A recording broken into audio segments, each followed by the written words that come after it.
What if I told you that God does not exist? Yeah, you got me right. God does not exist. Well, not in the way that religious people think he does, if he really exists. Okay? And before you may want to call me evil or treat me of any sort of devilish name, okay? I may call upon your attention to listen and apply some basic logical reasoning to what's going to follow, okay? So here I took some notes and I collected some of the most common attributes that religious people usually ascribe to God. And we're going to go through these attributes. They are the most common ones, okay? And I think they are shared by all religions. And then we are going to spot out the inconsistencies or shortcomings in those attributions. Okay, so the first property, the first attribute, that we often hear of is that God is omnipotent. So it's the idea of omnipotence. Okay, so people claim that God should be omnipotent, which means that he has almighty power and that he can do anything. Okay, then the problem of evil arises because if God is all powerful, okay, why does suffering, evil, and any sort of injustice even exist? So either God is not powerful enough to stop those injustices, or he knows them and chooses not to do anything, which is even dangerous, I think.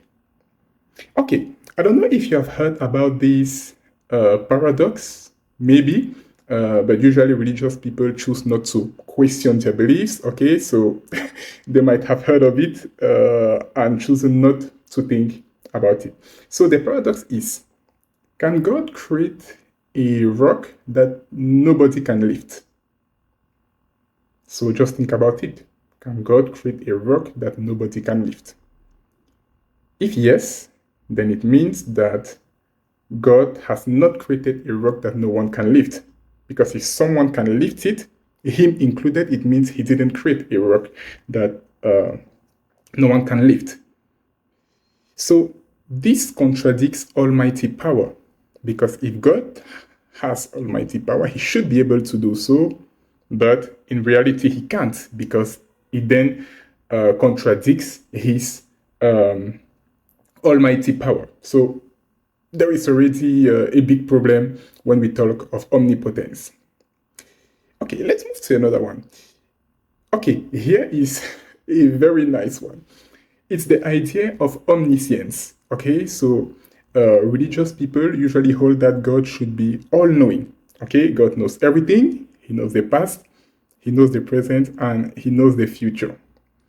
Okay, now what's the problem with this? So if God knows the future, it implies that predestination exists, okay?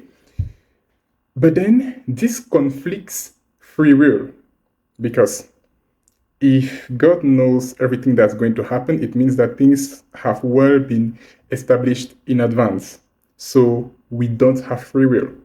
In other words, God is responsible for anything that can happen, for good and bad. Okay, now let's look at this problem the other way around. So if we have free will, okay, it means I can decide, for example, to, I don't know, open this window, then jump and fall on the other side. I'm going to die for sure. But then it means, this is what free will means. I decide upon my actions.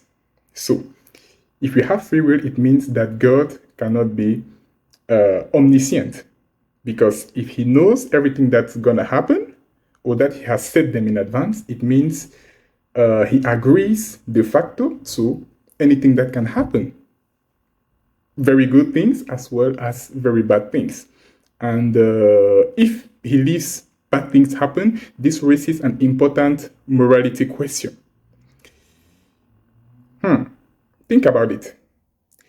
Now, another attribute is omnipresence.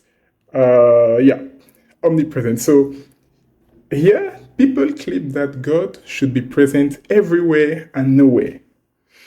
I'm afraid of this one. Do you know why?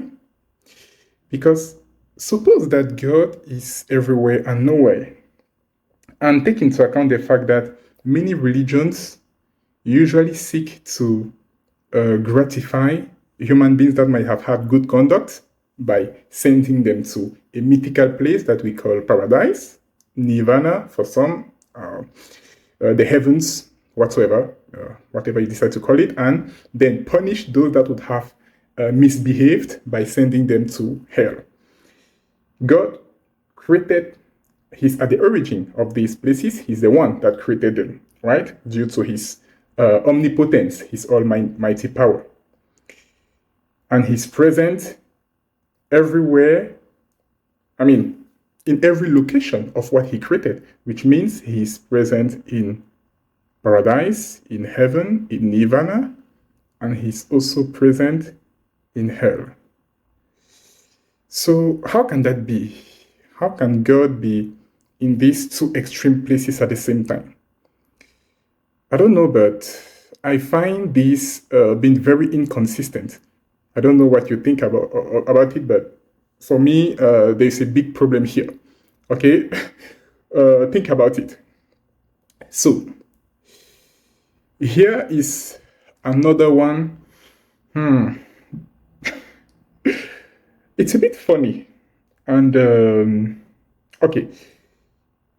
So, this one claims that God should be omnibenevolent, which means God is perfectly good, okay?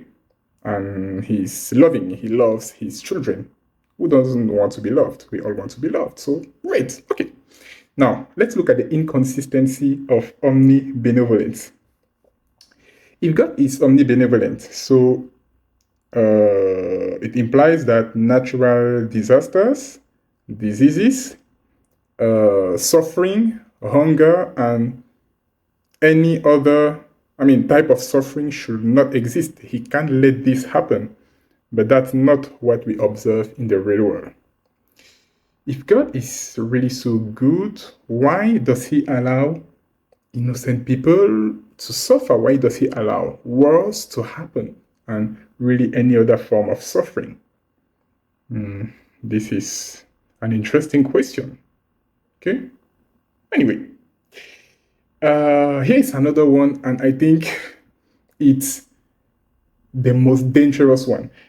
Sometimes I ask myself, really, if religious people just refuse to think, or if they actually realize what they claim. This one is really dangerous, and it's even more dangerous because they have established praises and songs to glorify their God with this attribute. And this one claims that God should be immutable, which means he's unchanging with time. There is a big problem here. Let's look at it. So, if God is unchanging, okay, so how can it be that he interacts with a dynamic and ever-changing world? There is a problem here, right? And if God is immutable, it implies that prayers and miracles cannot exist and cannot happen. Because for a miracle to occur, as the religious claim, they do claim they receive a lot of miracles. So, and prayers, by the way, they pray for miracles. So if miracles do occur, it means that God at some point has stepped into what he created and he modified something, okay, along the line, so that you may get, maybe, I don't know, a longly hoped article or whatsoever, I don't care, but you get it. There is a big inconsistency between prayers, miracles and God being immutable or unchanging. If God is unchanging, it means that miracles cannot happen. As such, prayers are useless. Think about it and don't just claim attributes or claim you believe in things for believing purposes. That is not scientific. I really call upon your attention. If you are a believer or a religious person, you probably abide to these attributes. Think about it, and clearly you're going to see that there is something wrong along the way. So, to sum up, what I mean here is that if God exists, that's something we don't know and we cannot know. But if he does exist, clearly it cannot be according to these attributes that I have mentioned. And there are many other ones. I just shorted my list and I didn't want the video to be so long. So clearly, God cannot exist according to these attributes because they contradict what we see in our daily life. And if you even want to push your thoughts further, you would notice that there are attributes that contradict themselves. For example, the fact that God is omnipotent and immutable.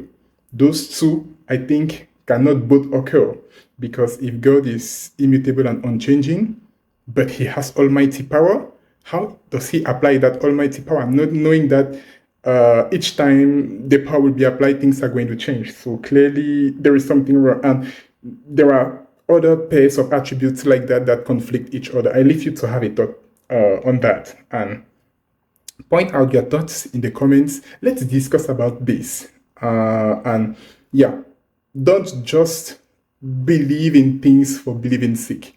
Let's adopt the attitudes of scientists, and let's try to think this out. Okay? So see you in the comments.